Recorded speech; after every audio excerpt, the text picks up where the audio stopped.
ನಾಳೆ ನಡೆಯಲಿರುವ ಚನ್ನಪಟ್ಟಣ ಉಪಚುನಾವಣೆಯ ಫಲಿತಾಂಶದ ಹಿನ್ನೆಲೆಯಲ್ಲಿ ಮಾತನಾಡಿದ ಕಾಂಗ್ರೆಸ್ನ ಸಂಶೋಧನಾ ವಿಭಾಗದ ಅಧ್ಯಕ್ಷರಾದ ಡಾ. ನಾಗರಾಜುರವರು, ನಾನು ಕಾಂಗ್ರೆಸ್ ಪಕ್ಷದ ಚುನಾವಣಾ ವೀಕ್ಷಕನಾಗಿ ಚನ್ನಪಟ್ಟಣ ತಾಲೂಕಿನ ಎಲ್ಲ ಗ್ರಾಮಗಳಿಗೂ ಭೇಟಿ ನೀಡಿದ್ದು, ಆ ಸಂದರ್ಭದಲ್ಲಿ ಮತದಾರರು ಯೋಗೇಶ್ವರ್ ಪರವಾಗಿ ಇರುವುದು ತಿಳಿದುಬಂದಿದೆ. ಈ ಚುನಾವಣಾ ಸಮೀಕ್ಷೆಗಳು ಪ್ರಚಾರ ಗಿಟ್ಟಿಸಲು ಪ್ರತಿಪಕ್ಷಗಳು ಮಾಡುವ ಕುತಂತ್ರವೇ ಹೊರತು ಬೇರೇನಲ್ಲ.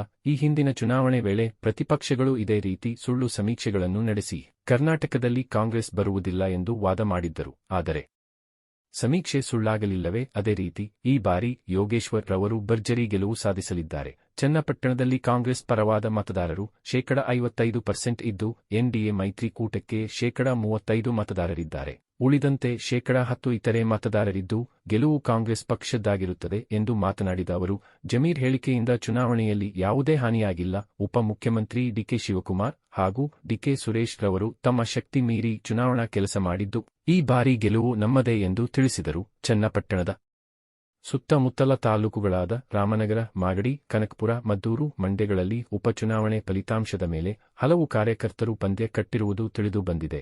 ಒಟ್ಟಾರೆ ನಾಳಿನ ಫಲಿತಾಂಶ ಕಾಂಗ್ರೆಸ್ ಪಕ್ಷದ್ದಾಗಿರುತ್ತದೆ ಎಂದು ತಿಳಿಸಿದರು. ಸರ್, ಈಗ ಎಕ್ಸಿಟ್ ಪೋಲ್ಗಳ ವರದಿ ಬಂದಿದೆ. ಚನ್ನಪಟ್ಟಣ ಎನ್ಡಿಎ ಅಭ್ಯರ್ಥಿ ಪರವಾಗಿದೆ ಅನ್ಸುತ್ತೆ. ತಾವೇನು ಹೇಳ್ತೀರಾ ಸರ್? ಈ ಎಕ್ಸಿಟ್ ಪೋಲ್ ಬಗ್ಗೆ ನನಗೆ ನಂಬಿಕೆ ಇಲ್ಲ.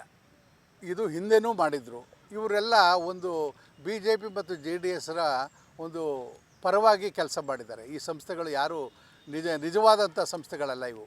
ಹಿಂದೆನೂ ಸಹ ಮಾಡಿದರು. ಹಿಂದೆ 2023ರಲ್ಲೂ ಇದೇ ರೀತಿ ಕಾಂಗ್ರೆಸ್ ಸೋಲುತ್ತೆ, 90 ಸೀಟ್ ಮಾತ್ರ ಗೆಲ್ಲುತ್ತೆ, BJP ಅಧಿಕಾರಕ್ಕೆ ಬರುತ್ತೆ ಅಂತೇಳಿ ಹೇಳಿದರು. ಅದು ಸತ್ಯವಾಗಲಿಲ್ಲ.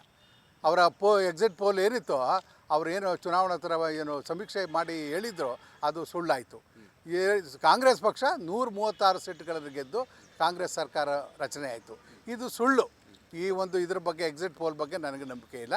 ಇದು ಸಾಧ್ಯ ಇಲ್ಲ. ಯೋಗೇಶ್ವರ್ ಒಂದು ಕಡೆ ಚುನಾವಣಾ ಪ್ರಾರಂಭದಲ್ಲಿ ಯಾಕೋ ಹಿನ್ನಡೆ ಆಗುತ್ತೆ ಅನ್ನುವಂಥ ಒಂದು ಹತಾಶೆಯನ್ನು ಮಾತಾಡ್ತಾ ಇದ್ದಾರೆ. ಇಲ್ಲ, ಯೋಗೇಶ್ವರ್ ಅವರು ನಂಬಿಕೆ ಇತ್ತು, ಇವಾಗಲೂ ಗೆಲ್ತಾ ಇದ್ದಾರೆ. ಆದರೆ ಅವ್ರಿಗೆ ಯಾವುದೋ ಒಂದು ಸಣ್ಣ ತಪ್ಪಿನಿಂದ ಘಟನೆಯಿಂದ ಈ ರೀತಿ ಹೇಳ್ಕೊಂಡಿದ್ದಾರೆ. ಅದು ಆಗೋದಿಲ್ಲ. ಯಾಕೆಂದರೆ ಜಮೀರ್ ಅಹಮದ್ ಅವರು ಏನೋ ಒಂದು ಮಾತು ಹೇಳಿಬಿಟ್ರು, ಅಂದಾಕ್ಷಣಕ್ಕೆ ಎಲ್ಲ ಒಕ್ಕಲಿಗ ಸಮುದಾಯವರು ಒಂದಾಗಿ ಇವ್ರನ್ನ ಸೋಲಿಸ್ಬೇಕು ಅಂತೇನೂ ಇಲ್ಲ. ಯೋಗೇಶ್ ಅವರು ಉತ್ತಮ ಕೆಲಸ ಮಾಡಿದ್ದಾರೆ, ಅಭಿವೃದ್ಧಿ ಕೆಲಸ ಮಾಡಿದ್ದಾರೆ ತಾಲೂಕಿನಲ್ಲಿ. ಹಾಗೆ ಗ್ಯಾರಂಟಿ ಯೋಜನೆಗಳಿದ್ದಾವೆ, ಬಡವರ ಪರ ಇದೆ, ಮಹಿಳೆಯರ ಪರವಾಗಿದೆ.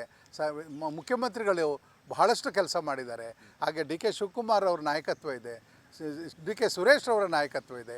ಇವರೆಲ್ಲರ ಶ್ರಮದಿಂದ ಖಂಡಿತವಾಗೂ ಯೋಗೇಶ್ ಅವರು ಗೆಲ್ತಾರೆ. ನಿಮ್ಮ ಒಂದು ವರದಿಯನ್ನು ಕೂಡ ಸಿದ್ಧಪಡಿಸಿ ಕಳಿಸಿದ್ದೀರಾ.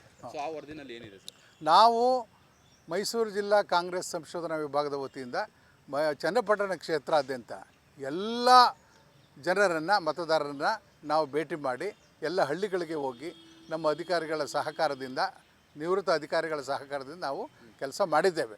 ಅಲ್ಲಿ ಅದರ ಸಂಗ್ರಹದ ಪ್ರಕಾರ ಎಲ್ಲ ವರ್ಗದವರು ಕಾಂಗ್ರೆಸ್ ಪರವಾಗಿ ಇದ್ದಾರೆ. 55% 5% ಶೇಕಡ ನಾನು ಹೇಳ್ತಾ ಇರೋದು, ಅದು ಕಾಂಗ್ರೆಸ್ ಪರ ಇದ್ದಾರೆ.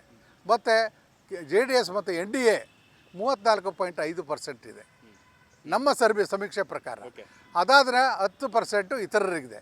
ಸೊ ಒಟ್ಟು 100%ನಲ್ಲಿ ನಾವು ಕ್ಯಾಲ್ಕುಲೇಷನ್ ಮಾಡಿದ್ದೇವೆ. 100ರಲ್ಲಿ 55.5% ಇರೋದರಿಂದ ನಮ್ಮ ಕಾಂಗ್ರೆಸ್ ಪಕ್ಷ ಯಾವುದೇ ರೀತಿಯಲ್ಲೂ ಸೋಲಲಿಕ್ಕೆ ಸಾಧ್ಯ ಇಲ್ಲ. ಒಂದು ವೇಳೆ ಕಡಿಮೆ ಅಂತರದಲ್ಲಿ ಈ ಒಂದು ಜಮೀರ್ ಅವರ ಹೇಳಿಕೆಯಿಂದ ಸ್ವಲ್ಪ ಕಡಿಮೆ ಆಗ್ಬೋದು ಅಷ್ಟೇ, ಮತದ ಒಂದು ಅಂತರ ಕಡಿಮೆ ಆಗ್ಬೋದು. ಆದರೆ ಗೆಲುವು ಕಾಂಗ್ರೆಸ್ ಪರವಾಗೇ ಇದೆ.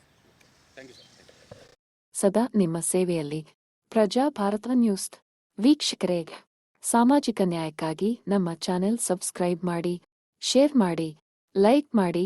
ಧನ್ಯವಾದಗಳು.